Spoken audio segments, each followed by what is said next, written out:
ইমানের দাবিতে ইমানদার হওয়া যায় না।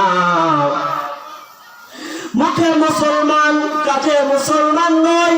মুখে বলি আমরা মুসলমান, আমার বাবা মুসলমান, আমার পিতা মুসলমান, আমি মুসলমানের সন্তান, আমি মুসলমান বংশে জন্মগ্রহণ করেছি।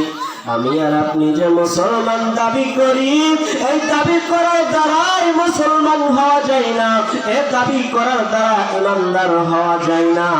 তাহলে ইমানদার কারা? আল্লাহ রাব্বুল আলামিন জানিয়ে দিলেন, তার হাবিবকে জানিয়ে দিলেন, ইমানের দাবিতে ইমানদার তারা যারা ইন্নামাল মুমিনুনা আল্লাযীনা আমানু বিল্লাহি ওয়া রাসূলিহি সুম্মা লাম ইয়ারতাবু وجاهدوا في سبيل الله। যারা এই আয়াতের উপর আমল করে তারাই হলো ইমানের দাবিতে ইমানদার। তাই এই আয়াতের উপর আমল কোনটা?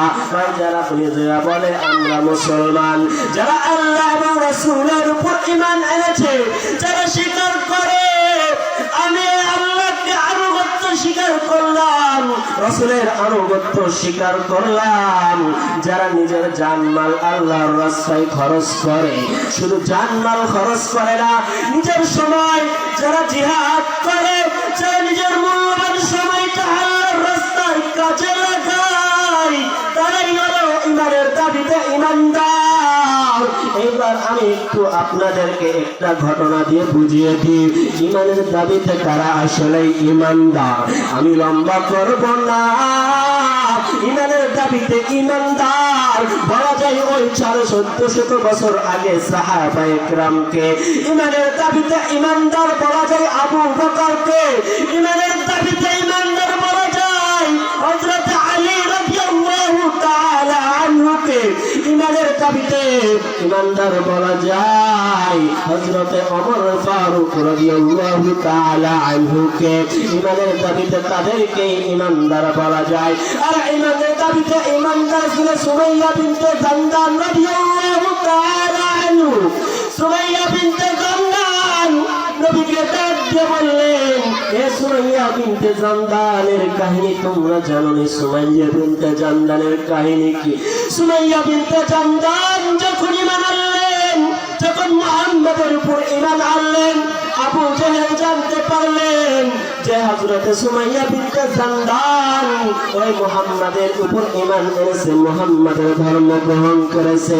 এইবার আবু জেহেল সুমাইয়া বিনতে জামদানকে জিজ্ঞাসা করলেন, হে সুমাইয়া তুমি কি ঈমান এনেছো মুহাম্মাদের উপর?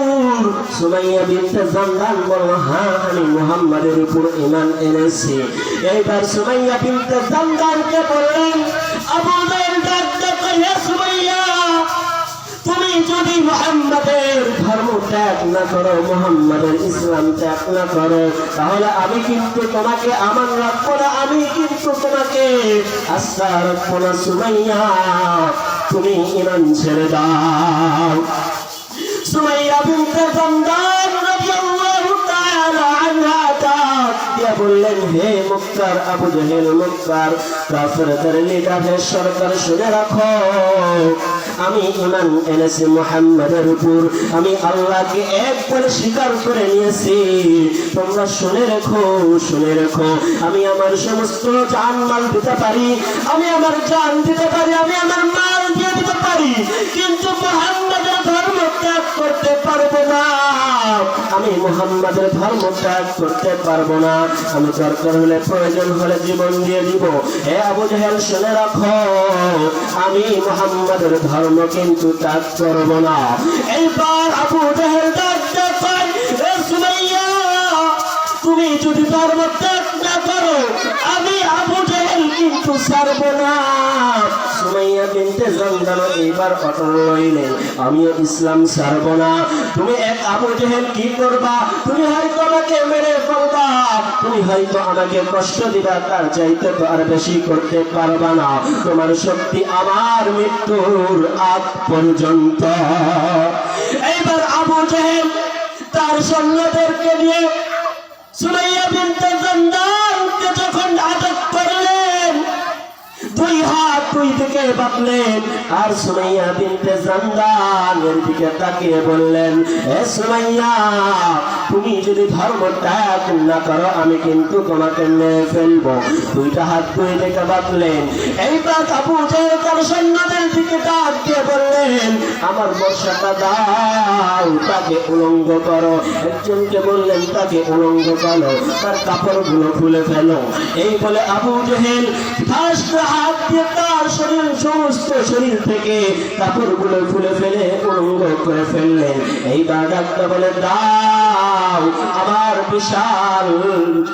বিশাল সে বলম্বটা দাও। সে লম্বা